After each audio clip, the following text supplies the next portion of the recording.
2006년 중국의 그 대표적인 영화 감독이죠. 장예모 감독의 그 황후화라는 그런 영화가 있습니다. 주윤발, 뭐 공리, 뭐 이런 호화 배역들인데요. 배경은 이제 당나라 말기에 황제와 황후와 이제 세 아들, 여러분 이제 사진에서 이렇게 보시는데요. 보통 이제 영화 포스터에 가족끼리 이렇게 찍은 사진이 영화 포스터에 나올 때는 이 가족은 굉장히 사이가 안 좋은 가족입니다. 겉으로는 굉장히 예의 바른 가족인 것 같아 보이는데 이제 속으로는 이제 모두 권력 투쟁을 하고 있는 거예요. 그래서 각자 이제 반란을 서로가 이제 일으키려고 디데이를 정하는데 그것이 이제 중국 그 음력으로 9월 9일을 중양절이라고 그때 국화차를 마시고 뭐 그런 축제에 맞춰서 각자 다 자기 이제 군대를 동원해서 이제 황제의 자리에 앉으려고 이제 자기들 왕자는 왕자끼리 또 왕자와 그 아버지 황제는 또 이렇게 서로 또 황후와 황제 서로 이제 칼을 들이대고 뭐 부모 자식 뭐 그런 것 없습니다. 뭐 윤리 사랑 뭐 이런 거 없고 오직 이제 권력 오직 이제 힘만 존재합니다. 그래서 이 영화의 그 감독이 아마 의도했던 것이 그런 것일 것 같아요. 이 권력의 욕심 앞에서 인간이 어디까지 망가질 수 있는가, 이제 그런 부분에 대한 아주 깊은 통찰력을 이제 보여주고 있는 영화입니다.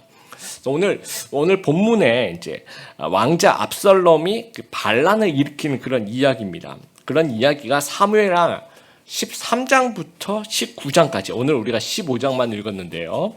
거의 7장에 걸쳐서 이제 쭉 등장을 하고 있습니다. 아주 비중 있게 다루고 있습니다. 그 압살롬의 이름은요, 그 아부하고 살롬에 이렇게 합쳐진 말인데, 그 아부란 말은 아버지란 얘기예요. 그 다음에 샬롬은 이제 뭐 우리가 평화라고 얘기하죠.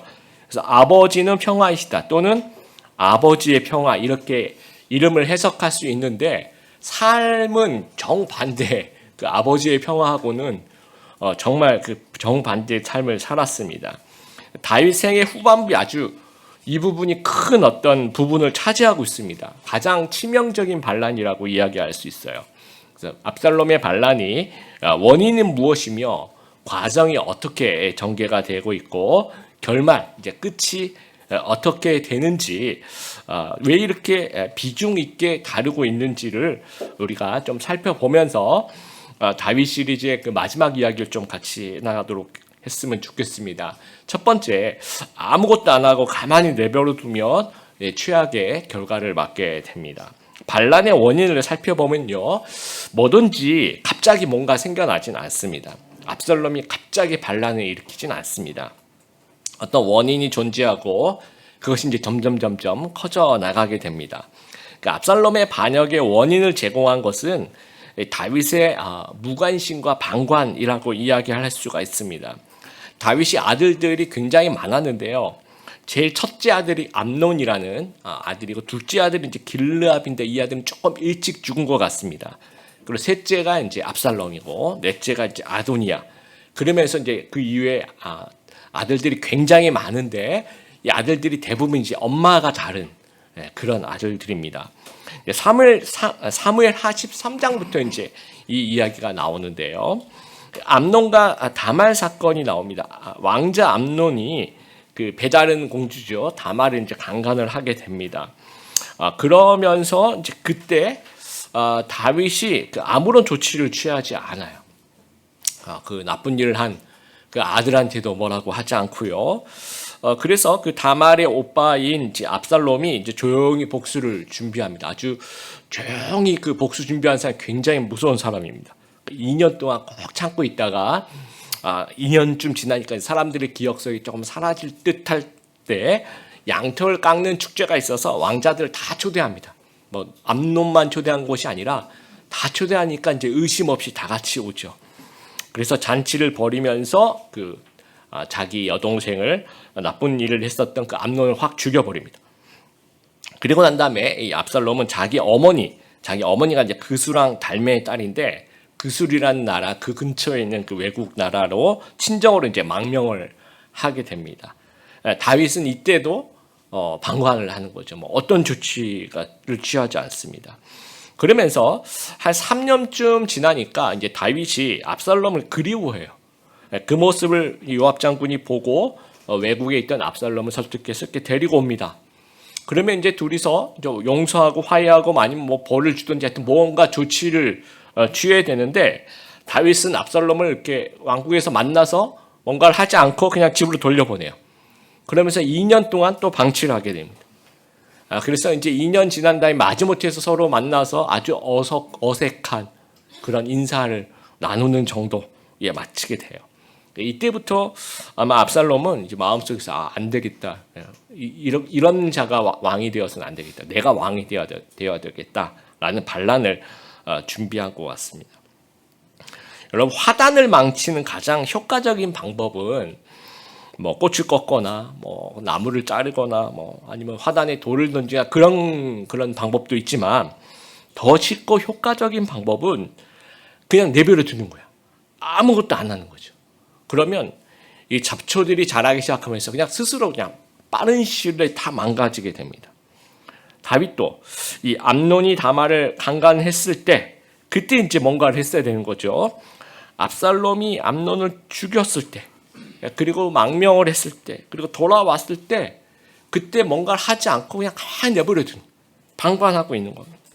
뭐 암논이에게 감옥에 가게 했다든지, 아니면 뭐 벌을 내렸다든지, 아니면 장남의 특권을 박탈했다든지, 뭐 이렇게 했으면, 뭐 거기 합당한 뭔가 조치를 취했으면 그 뒤에 비극을 아마 막았을지도 모르겠습니다.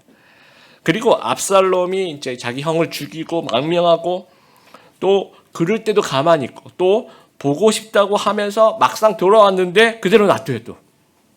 그래서 좀 만나서 뭔가 좀 극적인 화해라든지 뭘 해야 되는데 무관심하고 방치하고 내버려 둠으로써 압살롬의 분노가 점점 이제 자라나게 됩니다. 그래서 유진 피러슨이 이런 얘기를 해요. 압살롬은 암논을 죽여버림으로써 그를 제거했고, 다윗은 압살롬을 멀리함으로써 그를 제거했다. 다윗은 압살롬의 죄 때문에 아들 암논을 잃었고, 자신의 죄 때문에 아들 압살롬을 잃었다라고 이제 표현을 하고 있습니다. 해결되지 않는 문제는요, 더 큰 문제를 야기하는 겁니다. 다루어지지 않는 문제는 최악의 결과를 초래할 수 있는 겁니다. 우리의 인생을 망치는 가장 효과적인 방법은요, 아무것도 안 하는 거예요. 그냥 가만히 내버려두면 망쳐지는 거예요. 여러분, 우리의 신앙을 망치는 가장 효과적인 방법은 무엇일까요? 그냥 아무것도 안 하는 거예요. 가만 놔두면 우리 영혼이 그냥 망가지는 겁니다. 그래서 우리가 뭔가 우리 신앙을 더 성숙시키기 위해서 적극적으로 무엇인가를 계속해야 된다는 거예요. 또 우리 자녀들의 신앙을 망치는 가장 효과적인 방법은 아무것도 안 하는 거예요. 그냥 혼자서 알아서 하겠지 뭐. 혼자서 알아서 믿겠지, 그렇게 생각하는 거예요. 그러니까 신앙 지도는 우리 부모들이 적극적인 역할을 해야 됩니다. 어린이들이 더 어리면 어릴수록. 또 우리 공동체를 망치는 가장 효과적인 방법은요, 아무것도 안 하는 거예요. 그러니까 아무것도 안 하면 우리 코로나 시절에 다 경험했었죠, 그렇죠? 코로나 때 모든 한국 교회가 다 경험했을 거예요. 모임도 안 하고 뭐 못하게 하니까. 그러면서 이제 점점 공동체가 힘들어져요. 지금 한국 교회 전체가 다 이후에 70%, 80% 이렇게밖에 출석을 안 하고 있습니다. 전국적으로 다 동일합니다. 그럼 나머지 20, 30%는 어디 갔을까요? 예. 사도행전의 모습처럼 우리가 모이기를 힘쓰고 떡을 떼고 기도하고 교제하고 성경을 공부하고 그렇게 해야 된다는 거죠. 우리의 소그룹을 망치는 가장 효과적인 방법도 마찬가지예요. 아무것도 안 하고, 아니 빨리 집 가자. 오늘은 쉬자. 예. 뭐 이렇게 하면 그냥 가만히 있어도 이 망가지는 겁니다. 더 적극적으로 우리가 삶의 친밀함을 더 나누고 성경 공부에 또 깊이가 또 더해지고 또 재밌게 또 모임을 가져가야 된다는 거죠. 혹시 우리가 다윗처럼 우리가 인생에 있어서 뭔가 좀 방치하고 있는 것은 무엇인가? 아무것도 안 하고 가만히 내버려 두고 있는 것은 무엇인가 한번 좀 생각해 보길 바랍니다. 필요하다고 생각되는 것은 조금 귀찮다고 할지라도 먼저 좀 뭔가 할 수 있는, 개입할 수 있는, 여러분이 먼저 나서서 적극적으로 할 수 있는, 그래서 문제의 씨앗을 미연에 좀 방지할 수 있는 그런 지혜로운 우리 성도님들 되었으면 좋겠습니다. 두 번째, 하나님 없는 세상적인 방법과 이 대세는 이익을 쫓는 그런 사람들은 오래가지 못한다라는 거예요. 지난 월요일에 제가 이제 국립중앙박물관에서 특별 전시를 좀 보러 갔습니다. 영국 내셔널 갤러리 명화전이었는데요. 뭐 유명한 그림들이 참 많았습니다. 뭐 보티첼리의 그림, 뭐 조반니, 라파엘로, 카라바조, 렘브란트 뭐 이런 화가들의 그림들이 많았었는데 그 중에서 이제 그 그림 밑에 이 설명이 이렇게 좀 남아 있더라고요. 이 그림이 어떤 거다 하면서. 근데 제가 되게 좀 재밌게 보았던 그림이 이 그림입니다. 이게 이제 기도 레니라는 이탈리아 화가의 그 성 마리아 막달레나 막달라 마리아, 여러분 아시죠? 예수님의 부활을 처음 경험했었던 그런 분의 그 기도하는 모습을 이렇게 그린 성화라 그러죠. 거룩한 어떤 성경에 나와 있는 그림들을 그린. 그런데 이제 그 밑에 설명이 이제 뭐라고 써 있냐면 이 귀도 레니가 도박빚을 이렇게 갚기 위해서 사람들이 좋아하는 주제로 이제 성화를 그렸다는 거예요. 그래서 이제 당장 도박빚을 갚아야 되니까 지금 이 그림을 그린 겁니다. 그래서 이제 이걸 팔아가지고 도박빚을 갚은 거예요. 이제 그 설명이 이제 밑에 나와 있더라고요. 근데 이렇게만 보면 굉장히 좀 거룩한데요. 이 귀도 레니라는 화가 굉장히 세속적인 사람인 거죠. 그러니까 이 마음속에는 그냥 세속이 가득 차 있는 거예요. 그러면서 겉으로 포장은 내가 뭘 그려야지 잘 팔리는 줄 아는 거죠. 사람들이 뭘 원하는지 잘 알고 있는 그런 사람이었다는 겁니다. 압살롬도 마찬가지. 이 반란을 결심한 압살롬은요 서서히 실행에 옮깁니다. 그 똑같이 이 사람들이 아주 세속적인 사람이에요. 사람들이 뭘 좋아하는지 정확하게 지금 알고 있는 겁니다. 그래서 반란을 성공시키기 위해서 인간이 만들어내는 그런 이미지, 조작, 기만, 선동, 기법을 최대한 동원하고 있습니다. 여러분, 압살롬은 어떻게 생겼을까요? 성경에 이제 압살롬 외모에 대해서, 여러분 성경에 그 외모를 기입하고 있는, 표현하고 있는 성경이 그렇게 많지가 않습니다. 압살롬은요 아주 두 절에 걸쳐서 외모를 설명하고 있는데 14장 25절과 26절에 아주 잘생겼다라고, 그리고 그냥 잘생긴 게 아니고요 이스라엘에서 최고로 잘생겼다. 그렇게 그 정도면 여러분 우리 대한민국에서 최고로 잘생겼다. 어느 정도일까요? 그리고 26절에 이제 그거를 하나의 표현으로 얼마나 잘생겼냐를 표현하기 위해서 머리카락 얘기를 합니다. 민감한 얘기죠. 우리 중년의 남성들도 자꾸 머리카락이 이렇게 빠져서 어떻게 하면 이것을 잘 보여드리지 않을까, 이렇게도 돌려보고 저렇게 돌려보고 여러 가지 이제는 심어야 될 때인가 이렇게 생각할 때인데, 이 압살롬 잘생겼는데 머리카락도 너무 무성해가지고 너무 많이 자라서 1년에 뭐 몇 킬로 정도를 잘라내는 그런 얘기가 나오고 있습니다. 그래서 제가 어떻게 생겼을까를 제가 상상하면서 사진 하나 찾았습니다. 아마 이렇게 생기지 않았을까. 뭐 호불호가 갈리겠지만 머리가 길고요. 정말 잘생겼다라고 얘기를 합니다. 그러면 여러분, 정치인은요 이렇게 잘생기고 굉장히 유리합니다. 사람들이 호감을 가질 수가 있습니다. 그래서 이 아주 이미지 정치를 하는 거예요. 이 압살롬은 일단은 기본적으로 잘생겼거든요. 그래서 1절에 어떻게 하냐면 호위병 50명을 자기 주변에 딱 데리고 다녀요. 굉장히 멋있겠죠, 여러분. 정말 왕 같은 그런 이미지를 주고 있습니다. 그리고 아주 높은 사람, 권위 있는 사람이라는 이미지를 주고 있고요. 2절에 이제 성문에 앉아서 이제 어느 어떤 법정의 기능을 하고 있는데 아침 일찍 일어나서 성문으로 갔다라고 얘기해요. 여러분, 악이든 성이든 성실하고 부지런할 때 이 파괴력이 세지는 겁니다. 악도 아침 일찍 일어나서 악을 행할 때 이게 굉장히 파괴력이 세지고, 선도 마찬가지. 선도 아주 부지런할 때 그 파괴력이 세지는. 근데 지금 이 압살롬 악한데 성실하고 부지런한 거죠. 파괴력이 있는 거죠. 그리고 이제 이 예루살렘까지 와서 성문에 와서 억울함을 호소하는 사람들은 각 지역에서 이미 억울한데 이게 좀 해결이 안 된 사람들이에요. 그래서 그 문제를 가지고 마치 대법원 같이, 고등법원 같이 왕한테 오는 겁니다. 너무 억울하다고. 그때 이제 3절 4절에 보면 이제 거짓말하는 거예요. 이 왕궁에는 당신 말을 들어줄 사람이 없다. 내가 너의 말을 들어주겠다. 이러면서 조작과 이간질이죠, 그렇죠? 민심을 자기에게로 가져오도록 노력을 하는 겁니다. 그리고 5절에 보니까 뭐 손을 잡고 입을 맞추고 이 스킨십을 하는 거예요. 여러분 선거 유세를 할 때 별거 아닌 것 같은데 사람들을 지나가면서 악수하고 그렇죠. 그다음에 재래시장 가서 뭐 평소엔 전혀 먹지 않는 떡볶이와 오뎅을 이렇게 먹고 근데 저거를 왜 할까 싶어요. 하지만 그게 굉장히 효과가 좋다라고 합니다. 그래서 정치인에게 있어서 반드시 그것은 아주 중요한 선동 기법의 하나이죠. 그것을 4년 내내 한 거예요. 정말 그 아침부터 일어나 4년 내내. 그랬더니 6절에 보니까 모든 이스라엘의 민심을 사로잡기 성공을 한 겁니다. 자, 이제 민심을 다 사로잡았어요. 그럼 뭐가 남았습니까? 이제는 이 봉기라고 해야 될까요? 들고 일어나는 한번 액션만 이렇게 남아 있는 상태입니다. 그래서 이제 그것도 아주 뭐라 그럴까요? 이 정치적인 이 머리가 잘 돌아가는 것 같아요. 아버지한테 이제 7절에 보니까 제가 헤브론에 가서 제사를 좀 드릴 테니까 허락을 좀 해주십시오라고 얘기를 합니다. 그러니까 갔다 오라고 하죠. 근데 이 헤브론이 어떤 곳입니까? 다윗이 처음으로 이제 왕이 되었던 곳이에요. 그래서 거기서 한 7년, 6개월 정도 있다가 이스라엘 장로들이 이제 모셔오죠. 그래서 이스라엘 전체 이스라엘 왕이 되면서 예루살렘의 그 수도로 가면서 하여튼 헤브론을 떠나게 됩니다. 그걸 이제 이용하는 거예요. 뭔가 헤브론 사람들은 우리가 왕을 세웠는데 더 큰 데로 가고 그런 부분에서 약간 섭섭한 마음이 있었다는 거죠.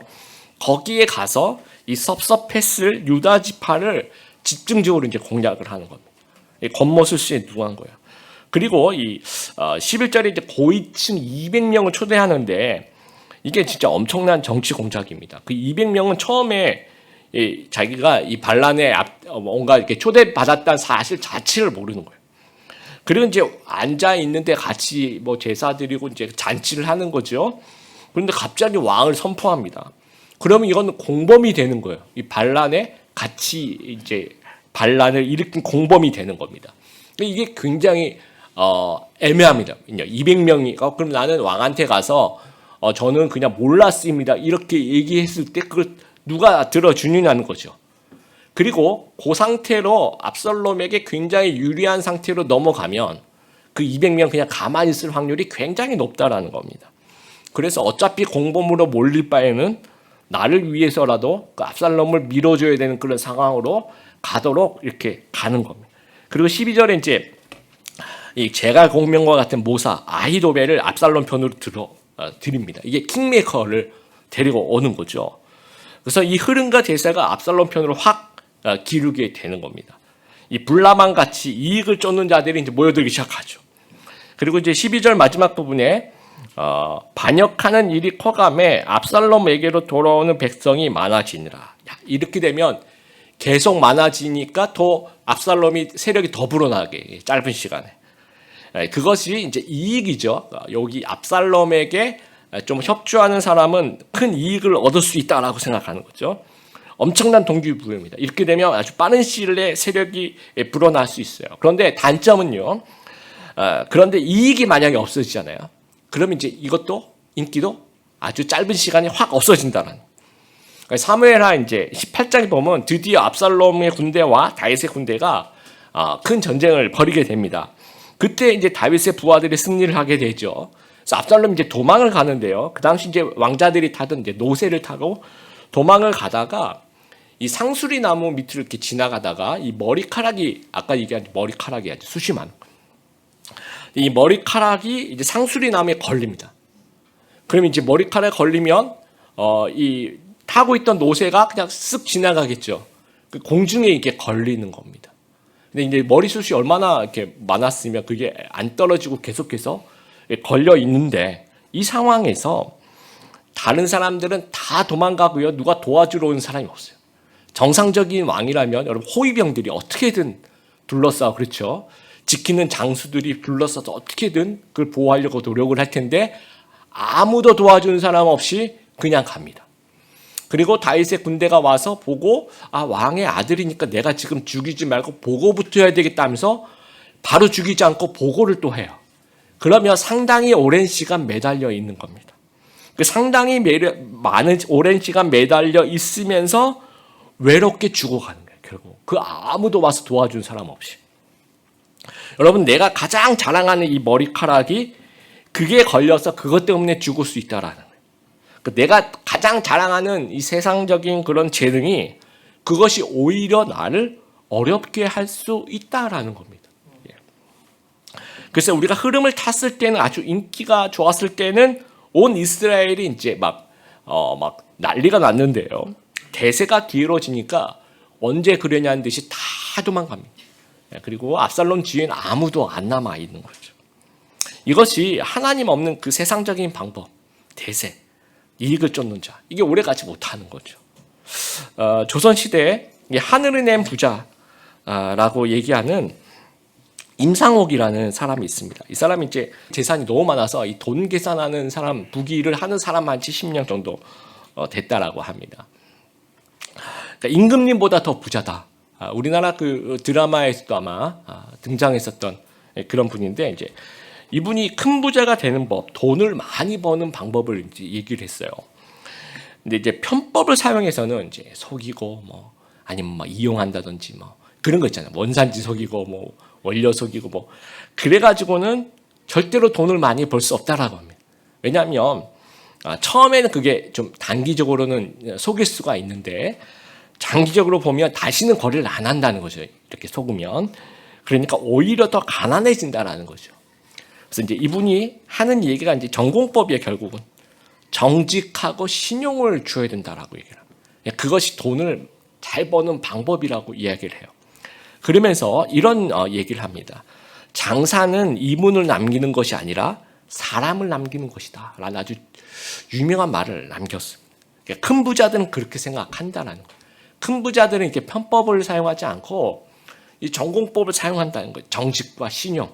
그러니까 압살롬이 세상을 살아가는 방법이 이 전공법이 아니라 편법이었다는 거예요. 하나님 없는 삶, 스스로 왕이 되고 싶었던 거죠. 하나님 없이 왕이 되고 싶었던 거죠. 그러니까 하나님 무시하니까 내 방식, 세상 방식을 쓸 수밖에 없는 겁니다. 그래서 거짓말하고 쇼를 하고 민심을 기반하고 민심을 빼앗고 그런 어떤 편법을 사용할 수밖에 없었다라는. 그리고 이 사무엘하 16장에 보면 이 압살롬의 그 세상적인 방법의 아주 백미가, 물론 아이도벨이 이제 이야기한 것이지만 왕궁 지붕에 올라가서 그 다윗이 도망가면서 왕궁에 10명의 후궁들을 남겨놓습니다.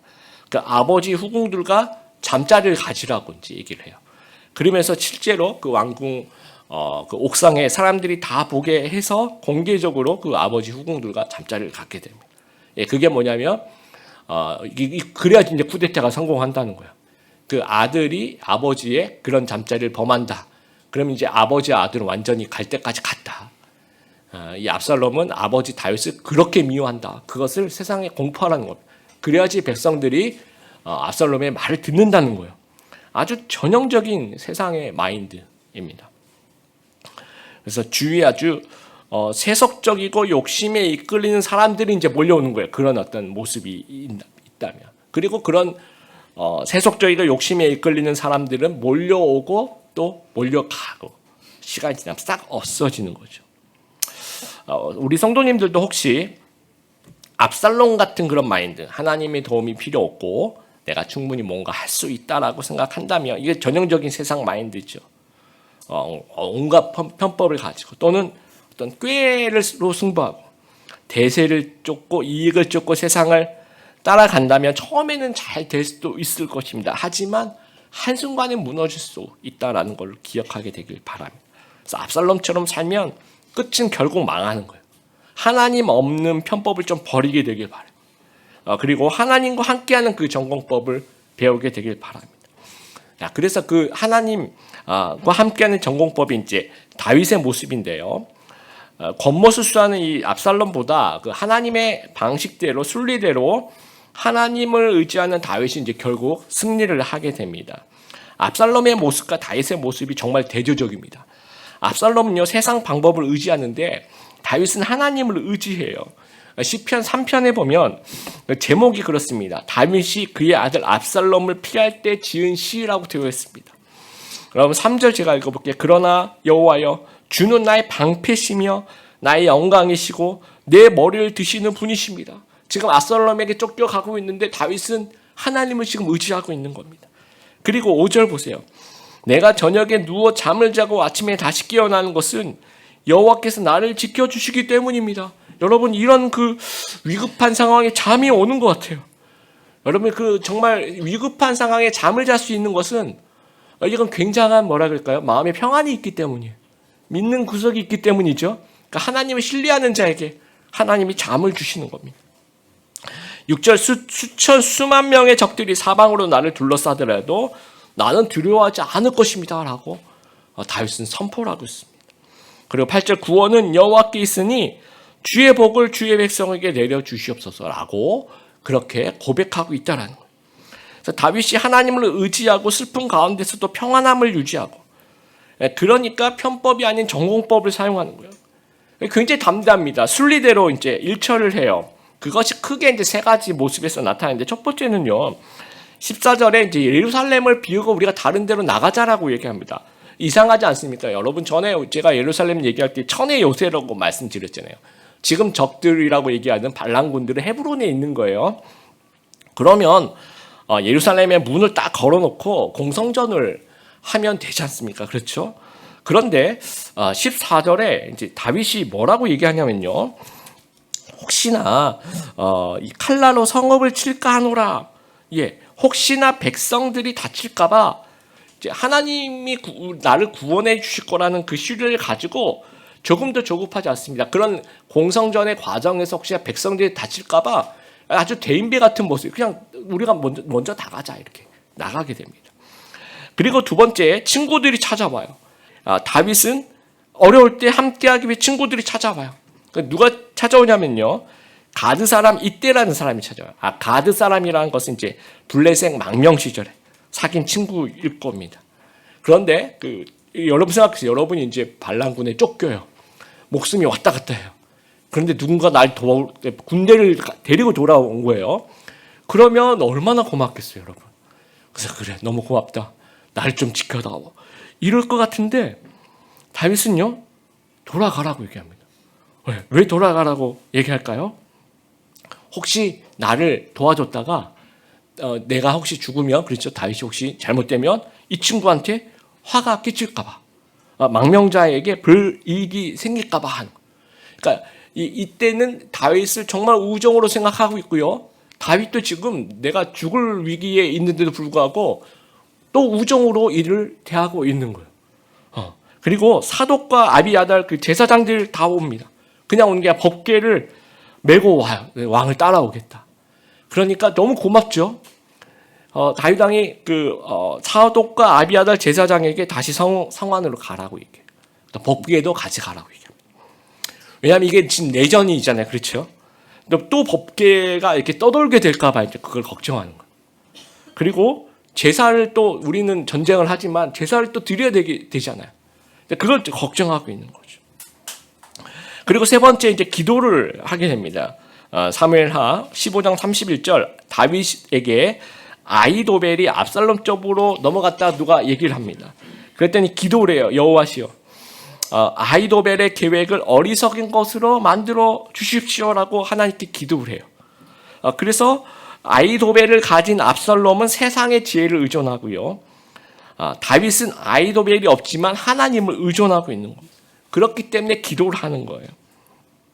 이때 아렉 사람 후세라는 사람이 이제 등장해요. 기도하자마자 등장해요. 그래서 다윗에게 와서 다윗을 도와주겠다고 얘기해요. 이 사람도 다윗의 그 모사 중에 아히도벨 같이 그런 책사라고 하죠. 모사 중에 한 명입니다. 그래서 이건 정말 기도 응답이라고 생각했던 거예요, 다윗이. 그래서 너는 나를 도와주기 위해서는 압살롬한테로 가라. 그래서 이게 굉장히 전략가적인 다윗의 모습을 볼 수 있어요. 그래서 그 압살롬 밑에 이제 아히도벨이 있고 후세가 있고 이제 지략 대결이 펼쳐지는 겁니다.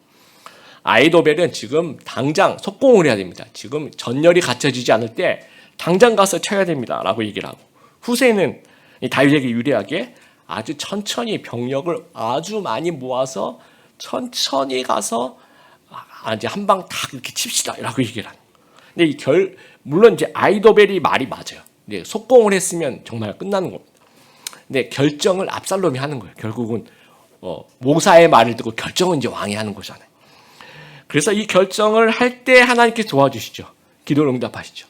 그래서 엉터리 그런 지혜를 낸 후세의 의견을 듣게 됩니다. 그러면서 그래 우리 천천히 치자 이렇게 결정을 하게 돼요.